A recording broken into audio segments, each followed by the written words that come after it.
There was this song I love to listen to, and it's called Psalms 88 by Sunday and Jackie Hill.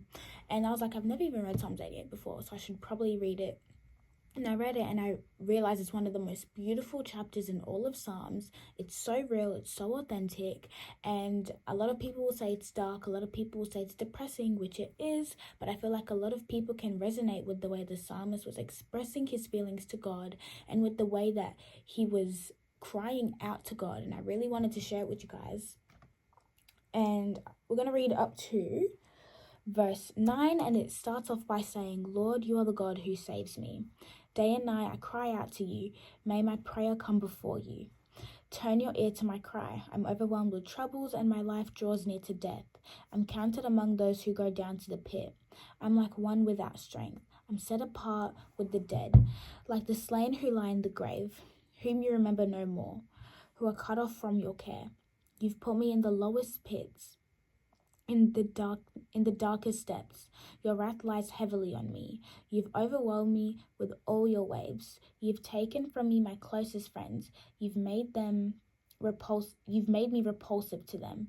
I'm confined and I cannot escape. My eyes are dim with grief. Right off the bat, you can tell this person is going through a season of depression, that he feels like God has forgotten about him, that he feels so distant, so far away from God. He explains his pain as God's wrath weighed on him, and he feels like God is just not there. And it's so real, because there's so many times in our lives where we're like, God, like, where are you at? Like, you can see that the enemy is testing me, that you can see all the stuff he's throwing at me, all the stuff that I have to deal with, all the stuff that I have to walk through, but you're so far away from me. Like, where are you?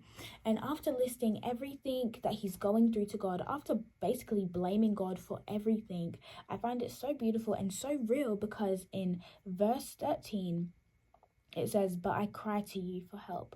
Lord, in the morning my prayer comes before you. After everything, he's like, you know what? I still have that little faith, that little mustard seed of faith that God is going to pull me out of the situation. I've seen God work for that person. I've seen God take the depression away from that person, the anxiety away from that person. He can do it for me too. You know, you still have that little faith. But what makes it even more real is in the next verse, he's like, why, Lord, do you reject me and hide your face from me? And I feel like it's just so authentic, and it resonates with humans so much, and it's literally human nature. Because, you know, 1 minute will be like, you know what, God, like, I'm giving it all to you. I'm surrendering all to you. I'm going to praise you. I cry out to you. But then the next minute we're like, God, where are you at? Like, why did you reject me? Why are you hiding your face from me? Where are you? And it's funny too, because in the back of our minds, we know it's a lie. We know it's a lie from the enemy. God is not far from us. God is not distant from us. He has not forgotten about us. He's going to move in my life. He's going to breathe on my situation. And we know this, but we still kind of choose to believe that God is far from us because we're in our feelings. And the last verse of Psalms 88 literally says, darkness is my closest friend. I feel like we get so in our feelings. We're like, you know, God doesn't even care about me. Like, I'm so alone. Darkness is my closest friend. And we just get trapped in our emotions, in our own thoughts. And we just kind of like captivate to ourselves. But then it like contradicts the whole point of God being a loving God, of God being a caring God. And we know this. We know, okay, God is my savior. He's my father. He saved me. But we choose to still kind of believe that he's like forgotten about us, that he's far from us, that he's not going to do anything for us. Another reason why I love this chapter is because it teaches us to be honest with God when in prayer. And I feel like a lot of the times we tend to shy away when it comes to expressing how we really feel with God and how we really feel with what's happening in our lives. There's no point in actually kind of faking it, because God's going to know anyways. But I feel like this psalmist was kind of teaching us that it's okay to honestly be angry at God. You know, he's out here saying, you know, God, you've forgotten about me. Like, I'm set apart with the dead, like the slain who lie in the grave, whom you remember no more, who you cut off from your care. Like, he's praying to God. He's like, you know, you cut me off from your care. You don't care about me. I'm a walking dead man. I feel like I'm in the grave. Like, he's expressing all these feelings to God, being so real. And I feel like it teaches us to like, it's okay to feel this way sometimes. But something key we have to remember when we feel like God doesn't know what we feel like, that he's forgotten about us, that he doesn't understand what we are going through, what we have to remember is that he does know what we're going through. He knows the pain. He knows the struggle. He knows how we feel because he is God, and also because he humbled himself. He came down to earth as Jesus, died the most shameful, humiliating death, the most painful death. God knows struggle. Jesus knows struggle.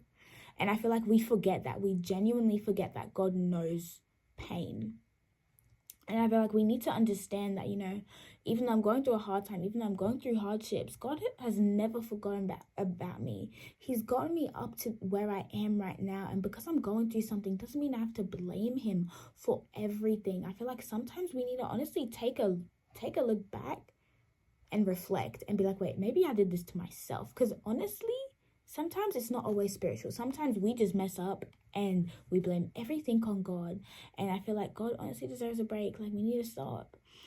And even though we have seasons of depression and that we go through seasons of loneliness and isolation, we need to remember that God went through that as well. Jesus knows how he feels. He understands how he feels. And if we keep that faith that we have, that small faith that we have, he's going to pull us out of that situation. He's going to breathe on your situation. He'll lift you up as long as you stay faithful to him. And I just really felt like sharing that with you guys. It's Psalms 88 if you guys want to go read the whole thing, but I believe you guys will be inspired into being more real with God when it comes to prayer, into not blaming him as much anymore, and understanding that he understands what we go through because he went through the same exact thing.